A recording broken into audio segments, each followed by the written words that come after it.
এক এক করে ডিমগুলোকে আমি দিয়ে দেবো।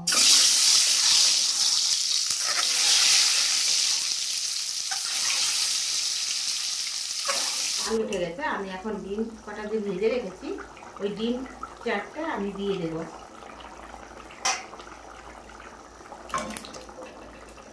বন্ধুরা দেখো, আমি আজকে আলু দিয়ে ডিমের ঝোল করব।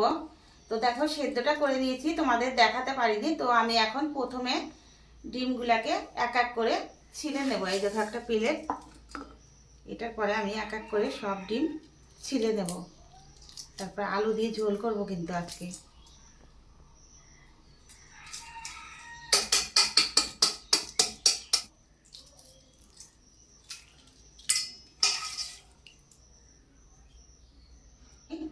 নুন দিয়ে দিচ্ছি পরিমাণ মতন,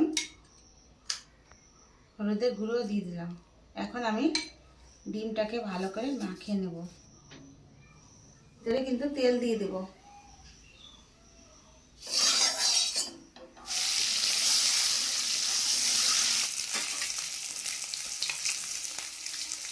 এই থালাটায় আমি নামিয়ে নেব এক এক করে। কি সুন্দর হয়েছে দেখো, লাল লাল হয়ে গেছে ভাজা।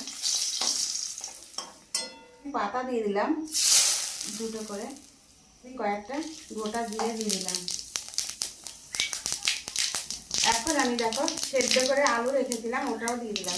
দেখো কি সুন্দর। নুন দিয়ে দিচ্ছি, পরিমাণ মতন তেল দিয়ে দেবো। এখন আমি কেটে রেখেছিলাম এ দেখো পেস্ট কুচিটা আমি এখন এখানে দিয়ে দেবো। ছোটো একটা টমেটো কেটে রেখেছিলাম ওটাও দিয়ে দিলাম। পেঁয়াজ বাটা, রসুন বাটা আছে, এখানে রসুন বাটা আছে। আর আমি পরিমাণ মতন একটু জিরা দিয়ে দিলাম, কাঁচা জিরা বেটে রেখেছিলাম ওটা দিয়ে দিলাম। আমি এখন শুকনো লঙ্কা দিয়ে দিলাম, বেটে রেখেছিলাম ওটা দিয়ে দিলাম। আমি এখন এটাকে নেড়ে দেবো। পরিমাণ মতন হলুদের গুঁড়ো দিয়ে দেবো।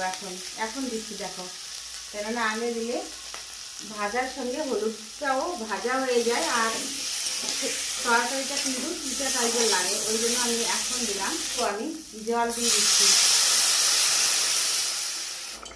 কেননা ঝাল ঝাল করে তরকারিটা হবে, তাহলে খেতে ভালো লাগে। ঝাল ঝাল করে ডিমের তরকারি আর একটু হবে, তারপর আমি নামিয়ে দেবো।